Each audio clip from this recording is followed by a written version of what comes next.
Friedrich Nietzsche é um dos principais filósofos da contemporaneidade. Sua vasta obra inaugurou temas na filosofia que colocam em questão assuntos tidos como intocáveis. Friedrich Nietzsche foi um filólogo, estudioso de línguas clássicas como o latim e o grego antigo, poeta e filósofo alemão contemporâneo, autor de uma vasta e polêmica obra. Seus livros deixaram os primeiros indícios do surgimento da filosofia contemporânea. Nietzsche dedicou-se a estudar a moral judaico-cristã e operou uma espécie de comparação das sociedades antes e depois do cristianismo, tendo classificado este como o fator central do enfraquecimento do ser humano na era moderna. Nietzsche pode ser considerado um autor cuja vida e biografia influenciaram a produção e recepção de sua obra. Em 15 de outubro de 1844, nasceu Friedrich Wilhelm Nietzsche no vilarejo de Höcken, na então Prússia, hoje Alemanha, filho de pastor luterano. Seu pai morreu 5 anos após o seu nascimento, deixando a mãe viúva com 3 filhos para criar. Vai para Naumburg com a sua família por questões financeiras, onde passa toda a sua infância. A sua formação teve como base uma educação rígida e os princípios luteranos, por motivos financeiros. Em sua adolescência, porém, o filósofo começa a traçar os primeiros questionamentos acerca da religião. Quando criança, Nietzsche mostrava-se diferente dos seus colegas, apresentando um rigor com os estudos e um comportamento de severo autocontrole. Ainda na infância, o filósofo começou a sofrer sérios problemas de saúde jamais diagnosticados com precisão e que o acompanhariam por toda a sua vida. Problemas de visão que o levaram à cegueira quase total no fim de sua vida, e dores de cabeça muito fortes acompanharam-no durante muito tempo e debilitaram muito a sua saúde. Aos 14 anos de idade e por seu desempenho notável, Nietzsche ganhou uma bolsa de estudos na escola de Forta, tradicional colégio alemão. Nessa instituição, Nietzsche aprendeu latim e grego. Por meio de seus estudos, também começou a questionar os ensinamentos cristãos. Ao terminar os estudos básicos, o filósofo começou os estudos em teologia na Universidade de Bonn, por influência de sua mãe.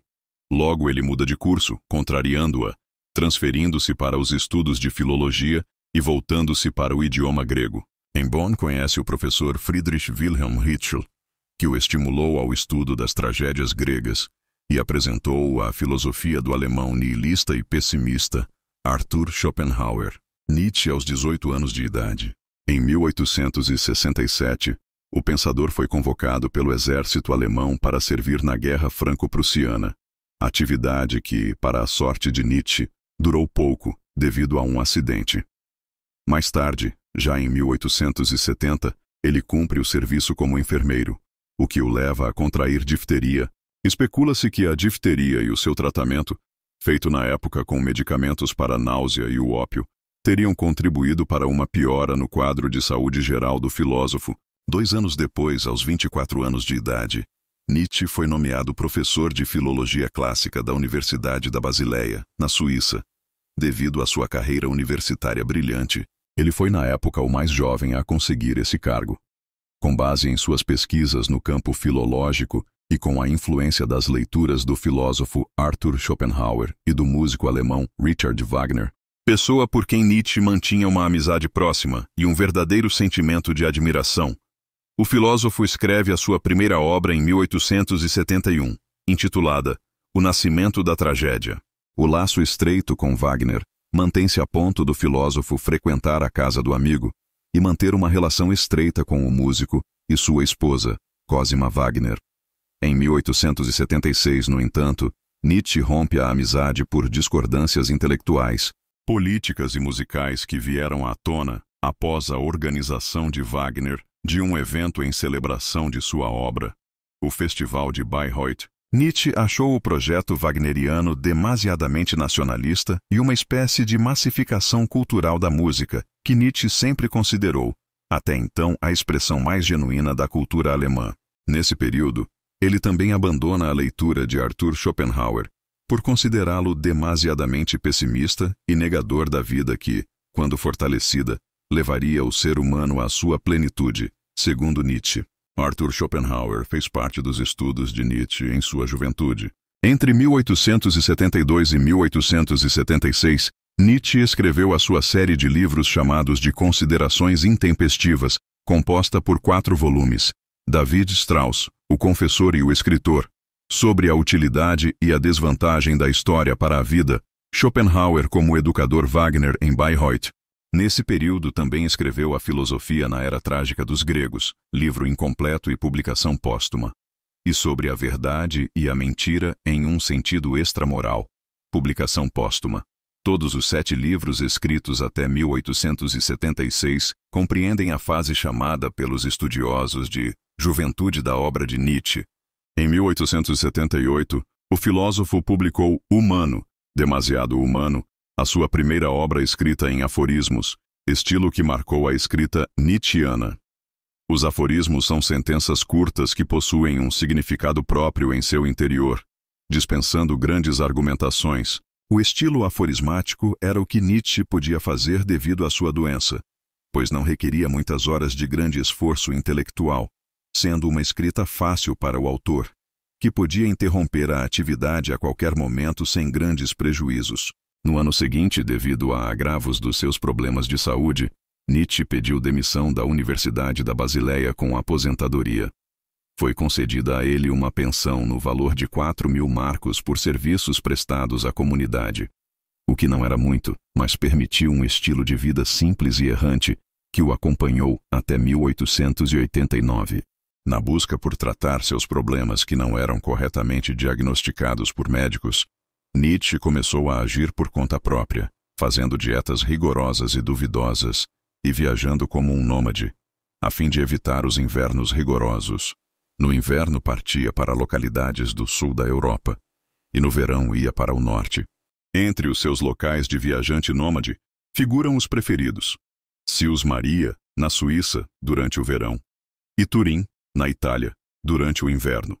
Ele buscava regular a sua saúde com base no clima e na alimentação, além de ter tentado a cura, ou talvez apenas o alívio de seus sintomas, com drogas, como o ópio e o haxixe, o que pode ter agravado seus problemas de saúde e o levado a um quadro mental debilitado.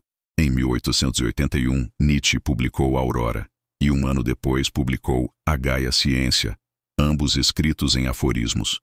Essas obras de escrita aforismática produzidas entre 1878 e 1882 compreendem a fase intermediária do pensamento de Nietzsche.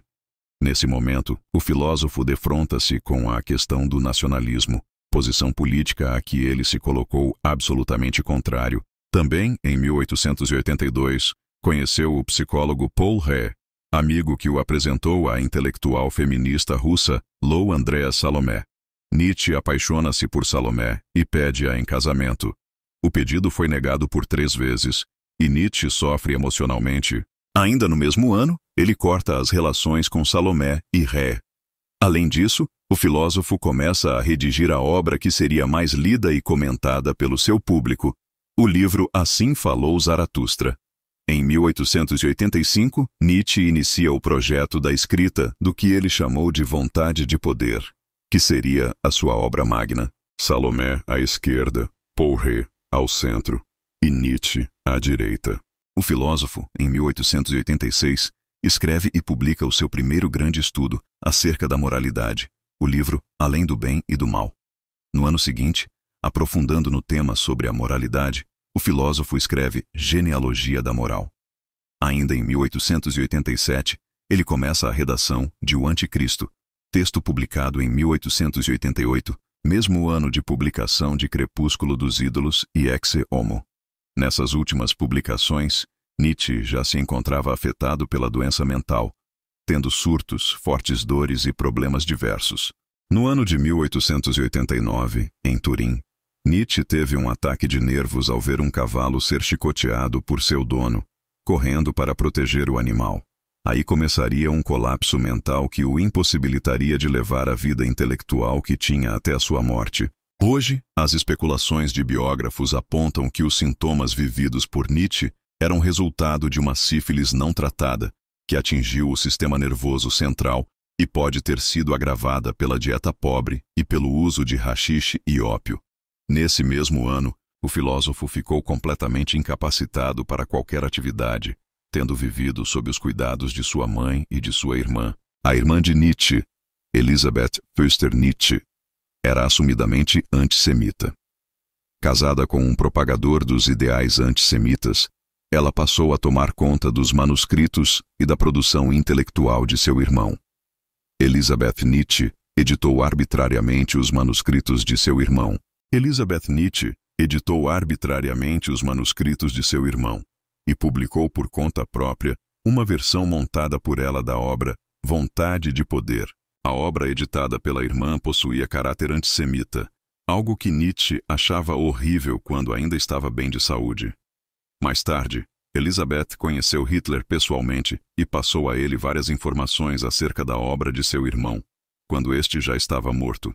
Por uma interpretação marcada pelas fraudes de sua irmã, Nietzsche tornou-se uma espécie de mentor intelectual do nazismo, imagem que somente foi desconstruída quase 50 anos depois, com os estudos de Giorgio Colli e Massimo Montinari, que resultaram na edição e publicação da obra completa do filósofo alemão. Em 1900, após 11 anos de uma vida improdutiva e quase vegetativa, Nietzsche falece aos 56 anos de idade. A vasta produção de Nietzsche é composta de várias ideias, impossíveis de serem esgotadas em um único texto. No entanto, alguns temas centrais aparecem como norteadores para entender o seu pensamento, os quais, para facilitar a compreensão, devem ser dispostos de acordo com a cronologia da sua obra, dividida pelos estudiosos em 3 grandes momentos: juventude, período intermediário e maturidade. Amigo de Nietzsche, o músico alemão Richard Wagner teve grande importância em sua obra da primeira fase. Nietzsche estava sob forte influência da filosofia de Schopenhauer e da música de Wagner. Devido ao seu trabalho com a filologia grega, o filósofo ficou imerso no estudo das tragédias gregas, sua elaboração e sua constituição. Aqui, ele enxerga na cultura grega pré-socrática uma cultura autêntica, ainda não contaminada pela racionalização imposta por Sócrates e livre da moral judaico-cristã. Nesse período, as principais influências ao pensamento filosófico vêm da política bismarckista de unificação alemã. A Alemanha consistia em vários impérios diferentes e o estadista Otto von Bismarck foi o responsável por unificar todo o território germânico. Nietzsche era contra a formação de um Estado-nação alemão, pois, para ele, somente a cultura garantiria o desenvolvimento humano, e não a força de um Estado e da guerra. Nietzsche mostra-se nesse momento como um antinacionalista. Conceitos como grande política e pequena política, que tratam especificamente do modo de agir politicamente de um país e de grupos políticos, aparecem. Também a sua ideia de morte de Deus, presente no aforismo 135 de A Gaia Ciência, vem como mote da libertação humana da cultura cristã. No âmbito epistemológico ou do conhecimento humano, Nietzsche aprofunda o conceito de perspectivismo, já iniciado na sua segunda consideração extemporânea, como uma explicação do modo como o ser humano pode conhecer as coisas e produzir o que se diz ser a verdade. Iniciado com a escrita de Assim Falou Zaratustra, esse período tem como centralidade as investigações acerca da moral. Crítico ferrenho da moral judaico-cristã e do enfraquecimento provocado por essa, ele aposta que houve um período em que o ser humano era mais forte, antes do cristianismo, por viver sob o império da moral proposta pelos senhores nobres, não tomando nobreza como casta, mas como uma nobreza de espírito daqueles que são mais fortes.